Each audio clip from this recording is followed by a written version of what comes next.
За сонгол болоод жил хүрэхгүй хугацааны дараа овоос өрхийн хамтраад асуудлаа шийдэх гэж явж ирсэн одоо засгаараа оролдож байгаа нь харамсалтай байна. За энэ дээр хамгийн бас энд өнөөдөр бид нар чухал асуудал ярьж байгаа боловч нэг харамсалтай зүйл байна. Бидний бодож байгаа, энд ярьж байгаа, мэдж байгаа зүйл, гадуур иргэдийн ярьж байгаа, талбай дээр залуучуудын бодож байгаа, шаардж байгаа зүйл тэмээ юм шиг болчиход байгаа нь харамсалтай байна л да. Тэгээ Монгол улсаараа нэг имийг өөр өнцгөөс өөр юм хараад тэгсэн ирнэ хариуцлагатай том шийдвэр гаргахаас сууж байна. Яг нөгөө зааныг сүүлнээс нь бариул нэг байдаг, хөлнөөс нь бариул нэг байдаг, хошууг нь барьсан өөр амтан гэж хэлдэгтэй адилхан болчиход байна. Тэгээ гадуур жишээл талбай дээр огцрох амархан гэдээ явж байна. Орлогоо нотлох гэдээ явж байна. Цүнх ярьж байна. Энд болохоор парламентын засаг солих гээд байгаа юм шиг яриад байх юм. Эсвэл гадны дотны янз янзын бүлэглүүд байгаа юм шиг яриад байх юм. Тэгээ энийг ингээд нэг имийг маш хайнгаар сошиал дагаж халиурж агаад бид нар засгаараа оролдож байна. Огцрохгүй дараагийн асуудал, хэн байх нь дараагийн асуудал, хамгийн гол нь зөв бодтой мэдээлэл байна уу гэдэг хамгийн чухал байна л да. Тийм болохоор би ерөнхий сайдаас нэг юм тодорхой асуумаар байна. Жишээлбэл та ярианда гашуун Сүхбаатарын хил холболтын төслийг холбох үед, гэрээ хэлцэл хийх үед 3 удаа яг давтамжтайгаар ямар нэг довтлогоо ирж исэн. Энэ бол санаатай зохиомл зүйлээ гэж хэлж исэн. Энэ яг бодиттой юм уу? Энэ яг цаана хэн байдаг юм бэ? Гадна дотны бүлэглүүд байд юм уу? Бизнесийн бүлэглүүд байд юм уу? Эсвэл Монгол улсыг хорлохсон хүмүүс байдаг юм уу? Эсвэл нам дотроо, нам гадна янз янзын яг хэн байдаг юм бэ? Энэ талаар юм бодиттой бус мэдгэдэхгүй мэдээлэл байгаа даа. Энэ дээр та яг тодорхой ил тод мэдээлэл өгвөл түүний ярьдаг мэдээллийн зүрэг, ойлголцын зүрэг энэ цаашдаа ч гэсэн нэг иймэрхүү юм гарах магадлалтай. Тэгэхээр энэ дээр бас цаашдаа Монгол улсаараа алдчихгүй байхад та энд тодорхой хариулаач. За бас тэр АТГ дээр ч юм уу хаан чин тэр зарим гишүүдийн орлогыг нотолч гэдэг ямар нэгэн байдлаар эсвэл хэн нэгний зодуулсан ч гэдэг юм уу нэг тийм чиглэл өгж байгаа зодуулсан юм шиг яриа гараад байгаа байхгүй. Энэ дээр таны тайлбар өгснийг би сонссонгүй. Тэгэхээр энийг бас иргэдэд яг та одоо чиглэл өгөө сууж идэг юм уу? Эсвэл үгүй юм уу? Эсвэл зөвхөн гүтгэлэг юм уу? Тодорхой тайлбар өгөөч.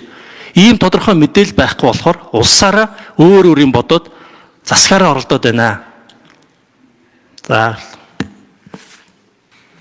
энэ гашуун Сүхбаат ганц мод энэ их төвхтэй сэдв юм билээ. Амархан байсан бол тэгээд холбогдчихвол байсан байна. Нэгдүгээр энэ манайх төмөр зам тавигдчихаар үнийн хувьд Оросын албаны улс болон за Бүгд найрамдагтар тусын Баян нуур талд байгаа тодорхой компаниудын хувьд бол өрсөлдөх чадваргүй болох юм бэл. Нөгөөр нь их овроор зөөгөд эхлэлэр. За сая бид нар очиод хил гарч бас тэр компаниудтай уулзсан. Энэ дээр одоо айл намын хүмүүс байсан. За нэгдүгээр тийм шалтгаан байна. За хоёрдугаарт энийг бид нар болгочноо. 10 жилийн өмнөх тэр гэрээгээ одоо бидний хувьд бол хэвээр нь хатгалаад ингэж хийгээд явнаа. Бид нар бол одоо төр засаг болон улс төрд лобби хийж чадна гэдэг манай дотоодын компани юм групп нэгдэл байгаа. MMC. За эдгээр маань болохоор тэр нөгөө China Energy гэдэг байгаа компани ятгаад идэв юм л. Гээ бид нар ч одоо ингэж бизнес төлөвлөгөө нь 5-7 хамт байх ёстой шүү дээ. Жижиг 5-7 хамт байх ёстой. Тэгээд хоёр улсын засгийн газар шууд ингэж хоорондоо холбогдоод наадагч нь бол нэг тийм бүтэл муутай. За энэ ингээд нэг тийм их шиг байна. За дээрэс нь яг одоо автомашины бизнес эрхэлж байгаа бас манай улс төрчид байна. За ягаад тэгэхээр төмөр зам тавигдчихвал автомашины тэр нөгөө тээврүүд чинь бүгд байхгүй болох юм билээ л дээ. За энэ их тийм томоохон эрх ашиг хүндэх юм л. За ингээд энэ гурван эрх ашиг хөндөгдсөн зүйлийг сая бид нар 90% та баталсан. За ингээд харьбинд очиход ч одоо энд асуудлууд болсон. За сая ч бас асуудлууд боллоо. За сая бас гашуун Сүхбаатар очиод ирэхэд бас нэг асуудлууд боллоо. Тэгээд энийг бол би бол зохион байгуулалтаа л гэж үзэж байгаа. Зохион байгуулалтаа л гэж үзэж байгаа. Харин нэгэнтээ байгуулсан парламентын гэрээ Монголын одоо Монгол улсын хувьд бол өстой Монголын хандгаа заалах хэрэгтэй. Энээсээ бид нар буцвал өстой шал утгагүй байдалд орно. Чин 15 жил бараг 20 жил гаццсан. Тэгээд Монгол улсын парламент ирэх өгөөд нэг удаа хийчихэд 10 жилийн өмнө тэгээд дахиад буцсан юм зүйл шүү дээ. Тэгэхээр одоо энийг бол ингээд бүгд найрамдагчдаар тусын тал бол их анхааралтай ажиглаж байгаа. Маш их санаа зовж байгаа. Тийм учраас энэ бол одоо ингээд доктортой байх тал дээр бол парламент одоо бас баталгаа өгөх нь бол зүйтэй байна. За тэр юу бид нар бол худлаа шүү. Одоо за ингээд цагдаа дээр нэг асуудал. Би одоо алтан гэрэл сайд байвал бас уул нь хариулчаасаа гэж бодож. Би зориуд арчсан юмд яагаад хууль зүйн дотоод яам очихын зүйтэй гэж үтсэн бэ гэхээр ийм хардталтууд их байдаг. За нэг тим юм боллоо. За тэрийг одоо ингээд ерхий сайд мэдж байгаа, ингэж байгаа, тэгж байгаа. Тэг жишээлбэл одоо нямд орж дарах ч гэсэн би ямар ч мэдээлгүй байж гэнэ гэдээсэн тухайн үед бүгдээрээ шоолж исэн. Би алтан гэрлээс асууж исэн. Үнэн байгаа зүг. Үнэн асуугаарай журмынхаа нөхрөөс. Одоо ингээд ажиллаа өгч байгаа юм чинь бүр илүү тодорхой ярьж өгөх. Тэгэхээр ийм зүйлүүд бол байдаг шүү. За жишээлбэл одоо тэр Норгийн залуучууд одоо засгийн газар ингэсэн тэгсэн гээл. Тэр өдөр бид нар бүгдээрээ хамт чуулга эхэлж байсан. Чуулга эхлээд бид нар нилээн их зүйл би гашуун сухад ганц модыг л ярьжсэн. Тэрийг одоо та бүхэн санаж байгаа. Хамтдаа уулзаад. Өглөө босоход тийм зүйл болцсон байсан. Тэрийг одоо хамт байжсэн хүмүүс байгаа. Би бүр цочирдоод тэгээ би алтан гэрэл сайд руу ярьжсэхгүй. Заавал чуулга эхлэх өдөр ийм юм зүйл давцаад тахтай яах вэ? Ийм зүйлүүд бас байдаг шүү. За утааны асуудал болсон. За утааны асуудал яг тэр жагсаал болдгоос өмнө бараг 10 хоногийн өмнө болцсон байсан асуудал байсан. Гэх мэтчлийн ийм асуудлууд бол байна. Тийм учраас цаашаа бас одоо цаашдаа Монголын төр илүү дархлаатай хоёр том гүрний дунд байгаа одоо Монголын ардчил илүү одоо бас тийм дархлаатай байхын тулд асуудалд одоо их хурлын гишүүд маань илүү тийм мэдээлэлтэй байх нь л зүйтэй гэж би бодож байгаа. Би одоо өнөөдөр бас энэ асуудлыг яриад олон талаас нь ярьдаг ийм эргэлзээтэй зүйлүүд байгаа бол бүх зүйлийг надаас асуу гэж хэлээд байгаа юм. Асуучих. Тэгээ би хариулъя. Шаардлагатай бол нотлогоо одоо хийгээд тэгэхгүй л яг үгээр ийм зүйл дээр одоо ийм том хэмжээний асуудлуудыг ингээ буруу тайлбарлах, буруу ойлгуулах ийм зүйлүүд бол их байдаг. Тэгээ энэ нь одоо ингээ явж гад засаглалын асуудал дээр болж хувирдаг. Цаанаа маш их өөр зорилготой байгаа. Бидний яриа явсаар хагаад хамтрын нэгдийн асуудлаа шийдэе биш, улсаараа урагшлая биш. Чи би танаа манаараа орж байгаад харамсалтай байна. Тэгээ ерэн зүгээр жоохон асуудлаа том зургаар нь хармаа санагдаад байна. Ялангуяа энэ танхимд гадаа талбай дээр жигсэж байгаа залуучуудыг би захиалахтай гэж бодохгүй байна. Энэ бол органик цаанаасаа ямар нэг юм болохгүй олгор жагсаж байгаа. Тэр нь цүнхээр илэрсэн байж болно. Орлогоор илэрсэн байж болно.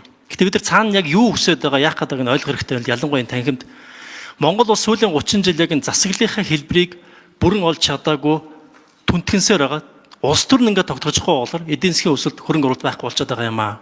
Тэгэхээр ялангуяа одоо энэ танхимд сууж байгаа гишүүд тэгээ улс төрийн намууд энэ дэр арай өөр өнцгөр бодоод яахгүй бол зөвхөн нөгөө цүнхийг тойроод, авилгыг тойроод жижиг асуудал руу орох юм бол бид нар улам асуудлаа задлаад төрөө задлаад засгаа унгаагаад жилд нэг засаг барьдаг, хэн ч хидэгдэггүй ийм улс болж хувирах нэ.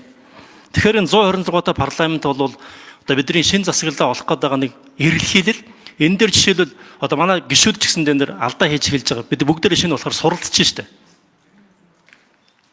Энэ шинэ тогтолцоо, цоо шинэ тогтолцоо. Хоёр тал болж байгаад сөрөөд явдаг байсан. Тэглээгээд яг юу болсон? Асуудал шийдэгдсэн юм уу? Төсөл яваагүй, хөрөнгө оруулалт байхгүй, эдийн засаг өсөөгүй, авилга буурсан юм уу? Буураагүй. Тэгэхээр яахыг сөрөг хүчин гэх юм, яахыг хамтрах гэх юм гэдгийг өөр өнцгөр харахгүй болвол гайгүй бол нийлчээд үгүй бол бие биенээ чи бие гэдээ явдаг. Энэ бүтц болохгүй.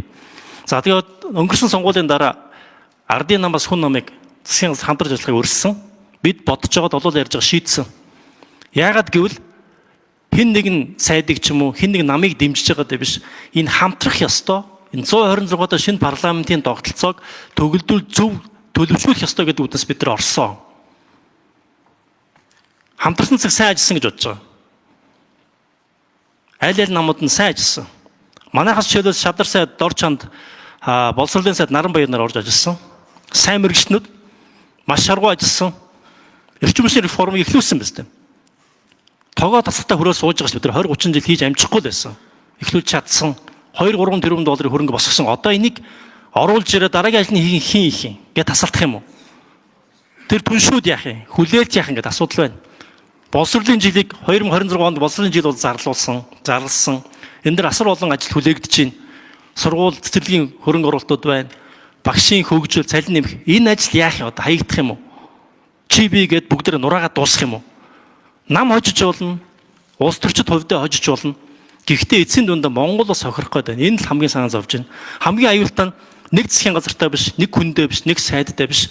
Бид нар ерөөхдөө засаглаа олоогүй хэвээрээ, талцсан хэвээрээ тэгээ 126 болчоод талцах юм бол бүр аюултай шүү. Тэгээ энд санаа зовж байна. Тэгэхээр миний одоо энд гишүүдээс улс төрийн намуудаас уриалмаар байгаа зүйл болвол энд жоо хариуцлагатай хандаач ээ. Зүгээр нэг салж нийлж гин, нийлэхдээ зүгээр нийлчээд салахтаа чи бигээ салаад бүх юм нураагаад явмааргүй байна. Төрөө ямарчсан засгаа доктортой байлгамаар байна. Ингэжиж гадаад улс бидэнтэй ярина өстэй. Гол төслүүдээ реформ инженертэй юмда аль намчаас хамаагүй явуулмаар байна. Хамгийн чухал нь 126 гишүүнтэй энэ шинэ парламент хамтарсан ч гэсэндээ бие биенээ хянаад сөрхөн сөрөөд нэг юм үр бүтээлтэй ажил сурдаг энэ тогтолцоог бүрэн нэвтрүүлэхгүй болвол хоёрын хооронд ийм олон намтай ийм салхаа парламент байгаад хуучин аргуулаар ажиллах юм бол бүр аюултай шүү.